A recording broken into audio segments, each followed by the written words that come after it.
નમસ્કાર, આપ જોઈ રહ્યા છો ભાવનગર મીડિયા ન્યૂઝ। સુરત પાસોદરા ખાતે હોમ ટાઉનશીપ વિભાગ 3ની અંદર લોકદરબારનું આયોજન કરવામાં આવ્યું હતું।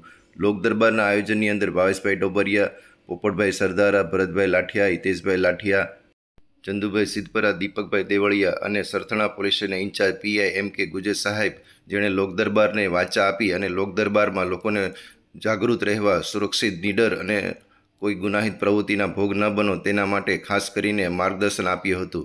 સોસાયટીના તમામ ભાઈ બહેનો અને બાળકો મોટી સંખ્યામાં ઉપસ્થિત રહ્યા હતા અને યુક્રેનથી પરત ફરેલી નેન્સી માણિયાને પણ પાસોદરાના રહેવાસીઓ ઘર વાપસીને માટે સ્વાગત કર્યું હતું।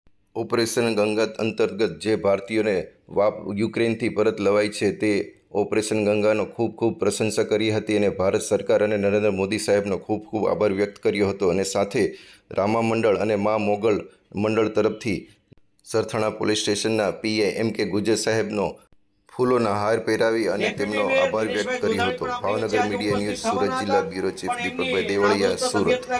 તબિયત સારી ન હોવાથી આવી શક્યા નથી આપણી વચ્ચે, એટલે એમનો મેસેજ પણ છે કે ભાઈ આ વિસ્તારની અંદર કાંઈ પણ નાના મોટા ક્રાઇમ હોય, કાંઈ પણ નાના મોટા પ્રશ્ન હોય તો એમના ધ્યાન પર મૂકજો, અમારા ધ્યાન પર મૂકજો।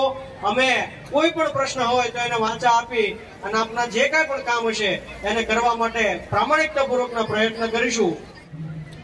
ઓમ નમો હનુમંતે નમઃ। ઓમ નમો ભગવતે વાસુદેવાય। બોલો રામાપીર દાદાની જય। આજે આમ તો પ્રોગ્રામ અલગ છે, પણ તમારો જાજો સમય હું લેવા માંગતો નથી। ખાસ અહીંયા ઉપસ્થિત વાલા ભાઈઓ અને બહેનો, હું એમ.કે. ગુર્જર પોલીસ ઇન્સ્પેક્ટર તરીકે છેલ્લા 3.25 વર્ષથી ફરજ બજાવું છું। અમરેલી જિલ્લાનું સાવરકુંડલા તાલુકાનું વિજપડી ગામનો વતની છું, ખેડૂત પુત્ર છું।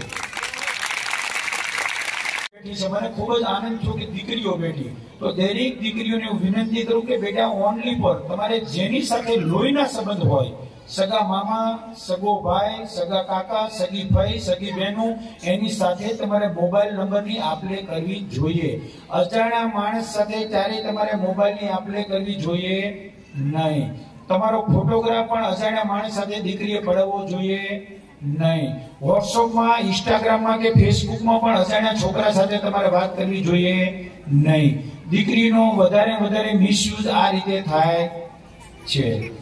એકલા સિંગલ દીકરીએ ત્યારે પણ, સિંગલ છોકરા સાથે ત્યારે પણ રિક્ષામાં કે ગાડીમાં અવર જવર કરવી જોઈએ નહીં। બેંકની અંદર, સેફ હાઉસની અંદર પણ રેકી કરે છે, આંગળીયા પેઢીમાં પણ લોકો રેકી કરે છે। રેકી એટલે શું?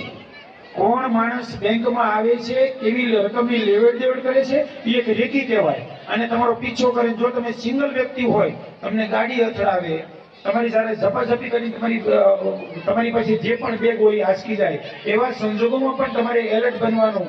સિંગલ વ્યક્તિએ મોટી રકમની લેવડ દેવડ કરવા જવું જોઈએ નહીં, ત્યારે બે વ્યક્તિએ લેવડ દેવડ કરવા જવું જોઈએ। તમે 4 વ્હીલ ગાડી લઈને જતા હો, તમારી પાસે જોખમ હોય, 2 વ્હીલ ગાડીના ડેકીની અંદર તમારી પાસે જોખમ હોય, ત્યારે ઓફિસેથી ઘેરે અને ઘેરેથી ઓફિસે જવું જોઈએ। રસ્તામાંથી તમારી પત્નીનો ફોન આવે છતાં પણ તમારે રસ્તામાં ખરીદી કરવા ઊભું રહેવું જોઈએ નહીં।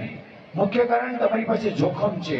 તો એનો છે રામાપીર દાદાનો, એટલે મારે તમને સમય બગાડાય નહીં।